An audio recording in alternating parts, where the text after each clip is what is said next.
नमस्कार। तो आज हम अपनी टीम द अनकट मूवमेंट्स के साथ गाजीपुर बॉर्डर पे हैं और यहाँ लगभग 25 दिन हो गए हैं, 1 महीना होने को आ गया है और ये किसान आंदोलन लगातार जारी है यहाँ पे।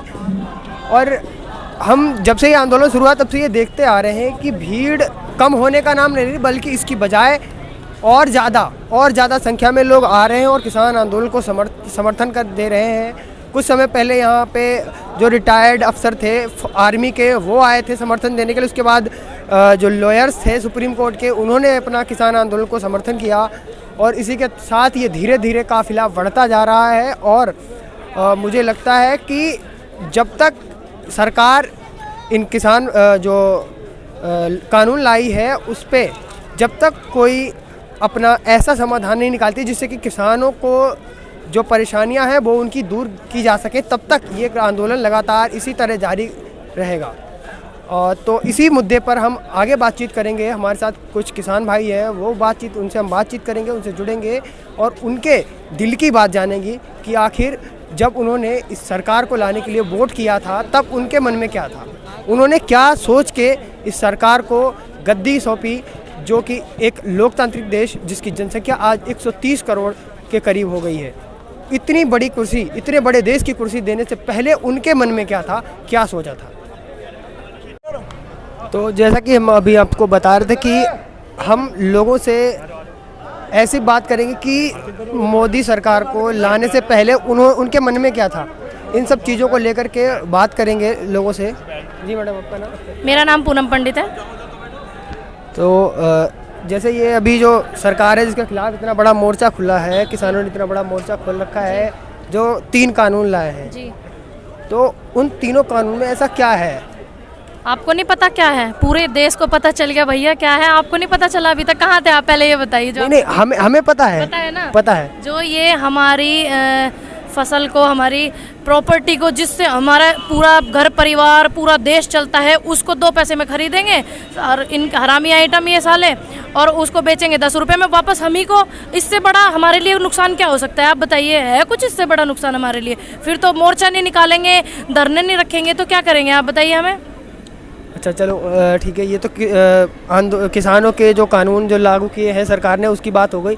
आपने सोचा था कि मोदी सरकार जी, इसके जो कार्यकाल रहेगा, ये 5 साल जो नया शुरू हुआ है, कि इसमें किसानों को जब से ये सरकार बनी है, जो दूसरे जब से ये 5 साल शुरू हुए हैं, तब से लगातार किसी ना किसी मुद्दे को लेकर आम जनता रोड पे है जी।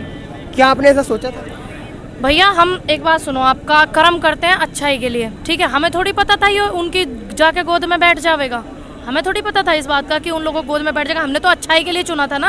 अब हमने सोचा स्कूल में बच्चे का एडमिशन किस लिए कराते हैं, कुछ थोड़ा सीखे, पढ़ाई लिखाई करे। हमें थोड़ी पता था ये पता नहीं कौन सी PhD करके बैठा है उसकी गोद में।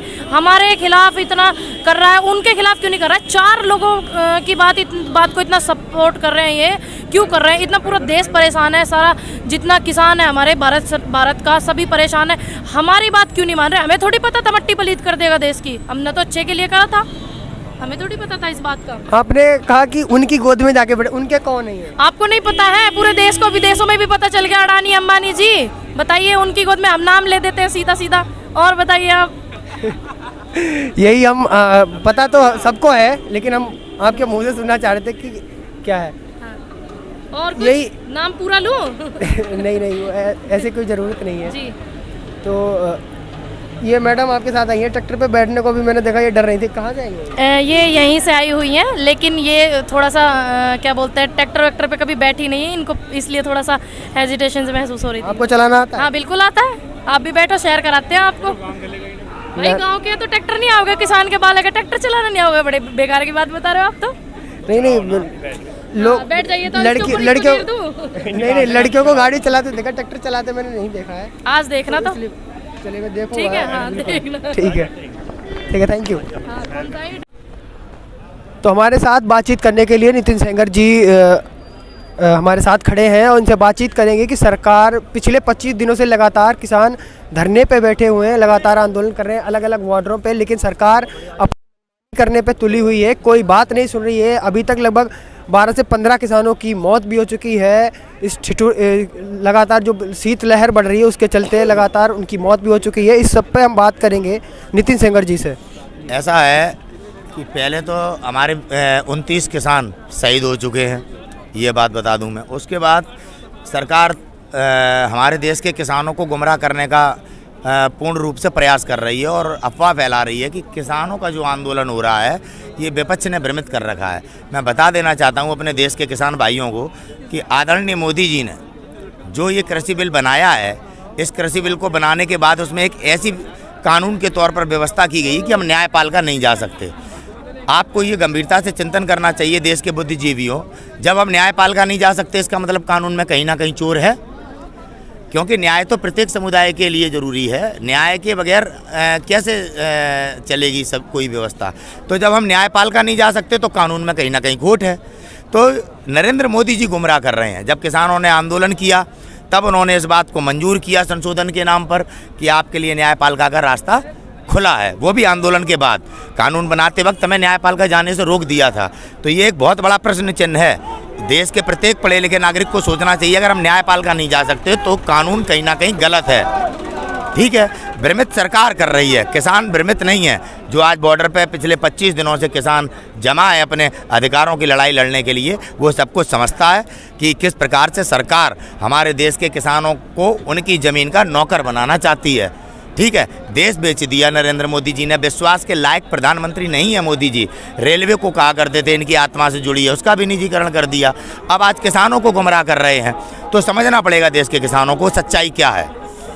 नहीं, प्राइवेटाइजेशन से अगर प्राइवेटाइजेशन हो जाएगा तो उससे तो मंडियों में ये जो होगा कि जो किसानों का अनाज होगा उसका जो भुगतान है वो जल्दी हो जाएगा ना फिर। अरे ऐसा कुछ नहीं है, भुगतान क्या सरकार नहीं कर सकती। आप एक बात बताइए, रेलवे का जो निजीकरण हुआ है, जो लाभ हमें रेलवे से भारत सरकार को होता था वो लाभ आज अंबानी अडानी ले रहा है। आज देश की जीडीपी बिल्कुल टूट गई है और अंबानी अडानी आप देखिए दुनिया में 200 गुना से ज़्यादा, 300 गुना, 1000 गुना यानी कितनी प्रॉपर्टी बढ़ा डाली है। अब विश्व में नंबर 1 आदमी बनने वाले हैं और देश हमारा चौपट हो गया। कैसे? इसी देश से तो पैसे वाले बने हैं। ये कैसे प्लस में और देश कैसे माइनस में है? नरेंद्र मोदी 5 ट्रिलियन अर्थव्यवस्था की बात कर रहे थे, आज हमारी अर्थव्यवस्था क्या है? देश मिट्टी में मिला दिया। अंबानी अडानी कैसे प्लस में है? गंभीरता से चिंतन करें। हमारे सभी उद्योग आज अंबानी अडानी के हैं, आज भारत देश के नहीं रहे। और जब ये देश के नहीं रहे तो हमारी जड़ कैसे मजबूत है? आज कृषि के कारण हमारा देश खड़ा हुआ है और जब ये कृषि पे भी उद्योगपतियों का हाथों में चली जाएगी तो ये देश गुलाम बन जाएगा, जैसे ईस्ट इंडिया कंपनी ने बनाया था। देश के प्रत्येक नागरिक को गंभीरता से चिंतन करना चाहिए। ये उन लोगों की भी लड़ाई है जो आज रोजगार कर रहे हैं, जो आज सरकार के कर्मचारी हैं। ये लड़ाई देश की लड़ाई है, समझना पड़ेगा। ऐसे ही मुगलों से देश लिया गया था ईस्ट इंडिया कंपनी के माध्यम से। आज हमारी आज़ादी पर हमला, यानी कि कानून, जब हम अपने लिए न्यायपालिका में नहीं जा सकते तो हम आज़ाद नहीं हैं। तो फिलहाल इस शो में इतना ही। कैमरा पर्सन अभिषेक के साथ मैं अमित पाल, दी अनकट मोमेंट्स।